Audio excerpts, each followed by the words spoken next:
Hello, Cindy here with Create Your Own Luck and Love. Welcome. I was due to be on here a little bit earlier, but I had some technical difficulties. So anyways, I'm excited to be here with you guys today and talk about a question I get all the time from women. Why doesn't a man follow up after a great first date, especially if he had chemistry? So I am going to share the top 3 reasons. There are a few more, but I want to share these and I'm going to give you some guidance on what to do. Okay, sound good? So here's the number one reason that he doesn't follow up after a first date.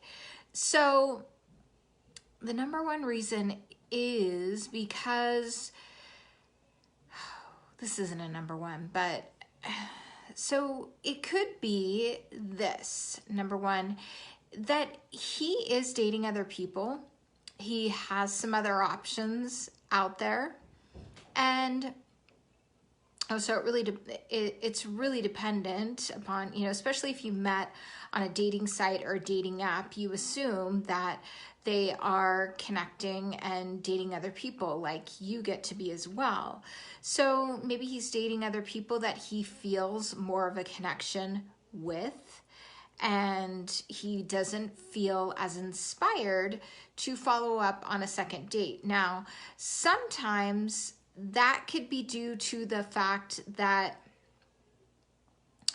he feels like something is off, like there isn't a full connection for him with you. So sometimes the chemistry isn't mutual. So this is moving it from number 1 into number 2. So sometimes when you feel a lot of chemistry, maybe the chemistry isn't always both ways, or he might have chemistry with you and he might actually find you attractive. Of course he does, because he met you on a dating app and he saw your pictures. So he does find you attractive, but there's something missing for him. And the missing piece could be the fact that you may be not quite as present with him. So typically, if you're feeling chemistry, there might be some nerves going on, and that nervousness has the tendency to make us not act the way that we normally would, right? So, or not be as present, or, not, really get in your head a lot. So what do you do about that? One, you take a moment, you pause and you breathe. And secondly, guys, you can actually say, I'm feeling a little bit nervous. I don't know, you must have this, do you have this effect on everybody? And you can have some fun with it. I haven't felt this way in a while. And he will start to kind of relax into it. Hey, Heather, it's good to see you. So those are some things that can come up. And when we're nervous and we're trying to hide it, or we're trying to be perfect in some way, we're not actually showing authentically who we are. So a man doesn't always feel safe with us. And therefore, he might think, she was nice, but he's not inspired to continue to get to know you more. Okay, so that leads me to the next one, which can lead into this. So a lot of times there is this, so there's that disconnect feeling. Let me just explain, chemistry isn't always 2 ways, right? There's the disconnected feeling that they have, so they don't feel safe with you. So you had a great first date, they don't feel safe with you. They have a lot of other options and they're not feeling as inspired. So here's a third thing, and this is a mistake I see a lot of people make when they're dating is they spend too much time on the first date. They literally make it a marathon date. Don't mind my little one in the other room screaming for joy. So he's not going to say no to you. So anyway, so what I mean by that is that you could, I coach my clients around this a lot, especially if you're meeting on a dating app or this is a first date. Don't spend like 5 or 6 hours with them on the first date. I don't recommend it. An hour and a half tops. And that's why meeting for dinner is not usually a great idea.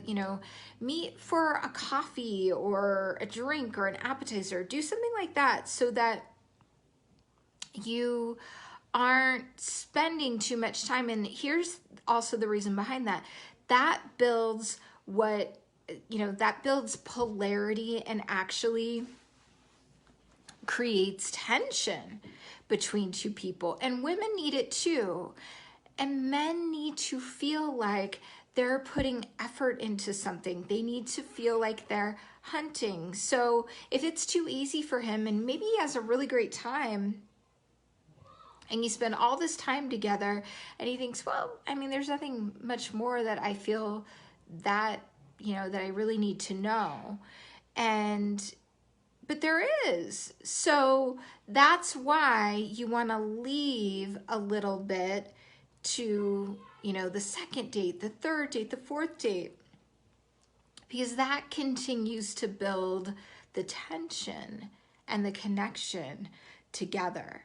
And I truly believe when it comes to dating, we shouldn't get too caught up in chemistry right away.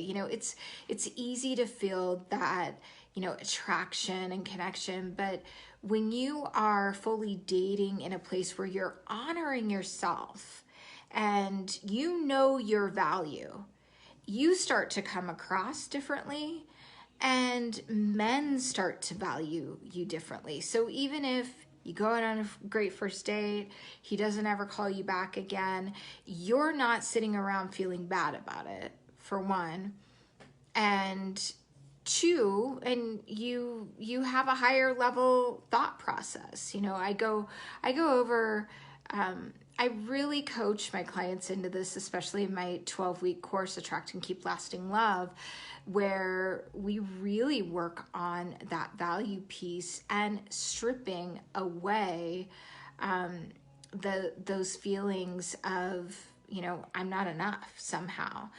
Don't ever make that about you not being enough, but you can look at, take a look at, what are my patterns on first dates that go great? Do I tend to stay too long? Do I not want to leave?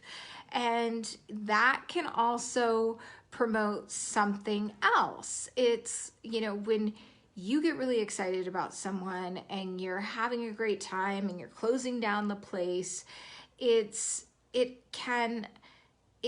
the opposite of polarity and can almost start to feel needy to a man. Even if that's not how you're feeling, that's not your intention, it can feel that way. And men are hunters by nature, so they want to overcome. And we all appreciate, as humans, things that we have to work a little bit harder for. So my point is, there's something to be said about the buildup.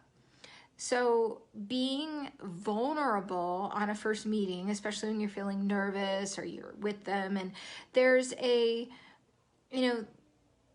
think we get confused about vulnerability a lot, but there's a high level vulnerability rather than saying, oh, I had all these things happen and now I'm nervous and blah, blah, blah, blah, blah. It's not getting into story. It's like, wow, I'm feeling butterflies. And I guess this is a good thing. You're having this effect on me. And, you wouldn't believe how that would help him ease into a connection with you and focus on, as I was saying before, getting to know that person as a friend, as a human? Do I like this person? Do they seem to hold similar values as me? Can I see myself being friends with them? And when you start off there, you force yourself to start off slower. So I hope this helps. Do me a favor. If you're dating, if you've had this happen, or if this video helped you, just drop an emoji down below so you're letting me know. And that would be super helpful for me and it was so fun to see you guys on Facebook. And if you're on YouTube and you happen to see this video and you like it, you like my videos, you like what you're seeing, push the like, push the subscribe button. If you're on IGTV, so good to see you guys. I welcome your comments, your emojis, questions, and anything else you guys would like to hear more of. I'm all ears. All right, lots of love.